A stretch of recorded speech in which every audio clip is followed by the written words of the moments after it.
नमस्कार दोस्तों, जय श्री राम, जय बजरंगबली। हमारे शरीर पर तो पड़ता ही है, साथ ही हमारा व्यवहार और आचरण जैसा होता है उसी पर हमारे जीवन की सफलता या असफलता निर्भर होती है। दोस्तों, खाना कैसा होना चाहिए, कैसे खाना चाहिए और खाना खाते समय बाकी इन बातों का ध्यान रखना चाहिए, इसके बारे में हमारे शास्त्रों में बहुत ही डिटेल में बताया गया है। अच्छा और अच्छे तरीके से बना हुआ खाना हमेशा ही हमारे लिए फ़ायदेमंद होता है।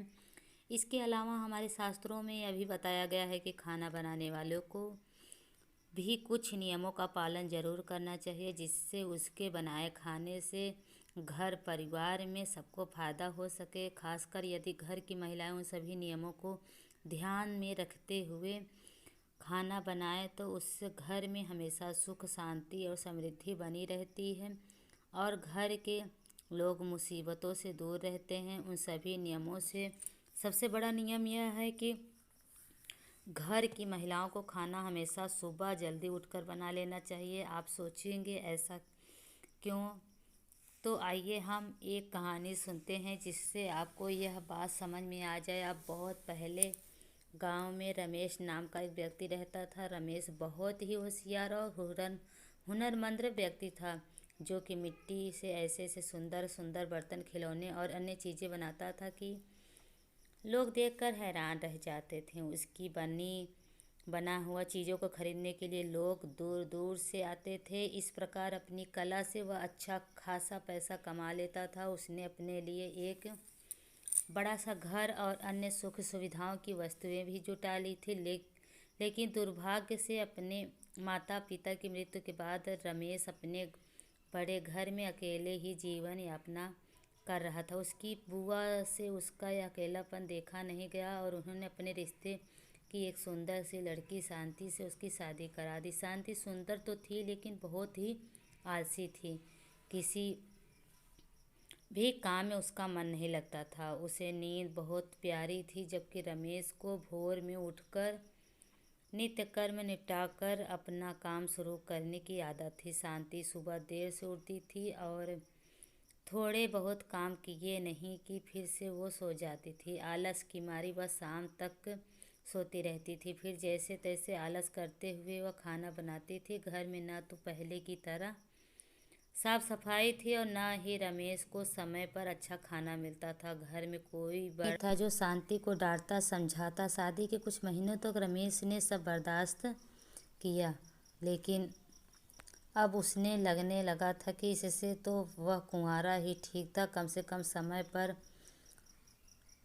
काम पर चला जाता था, घर में साफ सफाई रखता था और अपने हाथों से समय पर खाना बनाकर खा भी लेता था। यहाँ तो दोपहर होने तक खाना बनने का नाम ही नहीं लेता था होता था। अब उस शांति के व्यवहार और आदतों से चिढ़ने लगी थी, लेकिन जैसे तैसे निभाना तो था, सो चुपचाप हो रहा था। शांति को उसने प्यार से, डांट से, हार से तरीके समझाने की कोशिश की, लेकिन शांति थी कि सुधरने का नाम ही नहीं लेती थी। धीरे धीरे रमेश के बर्दाश्त की सीमा खत्म हो रही थी। वह गुस्से में रहने लगा था। समय पर खाना न मिलने पर उसे अक्सर काम पर जाने में देरी हो जाती थी। कई बार तो वह भूखा भी चला जाता था। फिर दिन भर भूख के कारण वह चिड़चिड़ा रहता था। इन सभी बातों का बुरा असर उसके काम पर पड़ रहा था। उससे पहले की तरह काम नहीं हो रहा था। आमदनी कम होते होते इतनी कम हो गई कि उसका मुश्किल से गुजारा हो रहा था। पैसों की कमी के चलते अब शांति और रमेश रोज़ झगड़े होते थे और जिससे दोनों ही परेशान हो गए थे। रमेश की बुआ को किसी ने इस बात की खबर दी तो वह अपने भतीजे गृहस्थी को देखने आई। रमेश के घर की हालत देखकर बुआ की अनुभवी आंखों पर ने सब भाप लिया। बुआ के सामने रमेश और शांति बहुत शर्मिंदा हुए, क्योंकि पैसों की कमी से वे उनकी ढंग से भगवत भाव भी नहीं कर पा रहे थे। अकेले में शांति ने बुआ रमेश की शिकायत कर दी। वह उसका ध्यान नहीं रखता था, लड़ता सो अलग। बुआ ने शांति की बात को ध्यान से सुना, हालांकि वह जानती थी कि गलती किसकी है। उन्होंने शांति को सही राह दिखाने की सोच ली। दूसरे दिन बुआ ने आराम से सो रही शांति की ही जगाया, उसे घर की साफ सफाई करने के लिए कहा। बुआ की डांट के डर से शांति बेमन से उठी और काम पर लग गई। बुआ ने भी शांति की मदद की, जिससे घर चमचमा उठा। अब बुआ ने शांति को जल्दी से नहा धोकर तैयार होने के लिए कहा। शांति उनकी इस बात से को भी मना नहीं कर पाई, जल्दी से नहा कर आ गई और बुआ ने उसे भोग बनाकर भगवान की पूजा करने के लिए कहा। शांति ने ऐसा ही किया। चमचमाते हुए घर में भोग और धूप दीप की सुगंध फैल गई तो अपने आप ही घर का वातावरण प्रसन्न हो गया। पूजा करने के बाद अब शांति को भी बहुत अच्छा लग रहा था। उसका सारा आलस पल भर में ही छूमंतर हो गया। वह प्रसन्न मन से जल्दी से खाना बनाने की तैयारी में जुट गई। रमेश के जगाने से पहले उसने घर में जो था उसी से अच्छा सा खाना बना लिया। नित्य समय पर रमेश उठा तो घर की रौनक देखकर बहुत खुश हो गया। उसने भी जल्दी जल्दी नहाया और भगवान की पूजा की। रसोई से आ रही खाने की महक से उसकी सोई भूख जाग गई और जब शांति चेहरे पर मुस्कुराहट आई तो थाली लाई आई तो शांति के बदले हुए व्यवहार से हैरान रह गया। उसने बुआ को देखा तो अभी मुस्कुरा दी। रमेश सब समझ गया कि उसने बहुत तसल्ली से खाना खाया और शांति को बड़े प्यार से देखा। शांति को प्यार से देखा रमेश की नज़रों में अब सब समझ में आ गया कि उस दिन शादी के बाद पहली बार रमेश भरे पेट से घर से निकला था। अच्छे खाने के असर से दिन भर उसका मन काम में लगा रहा, जिससे अच्छी कमाई हुई। शाम को खुशी से घर लौटा। शांति को अब अपनी गलती का एहसास हो गया था कि अब वह जैसा बुआ बताकर गई थी वैसा ही करते। सुबह जल्दी उठकर खाना बनाने से रमेश कभी भी काम पर भूखा नहीं गया। समय पर खाना खाने से उसका चिड़चिड़ापन दूर हो गया और वह पहले की तरह काम पर ध्यान देने लगा। उनके घर में फिर से सुख समृद्धि लौट आई।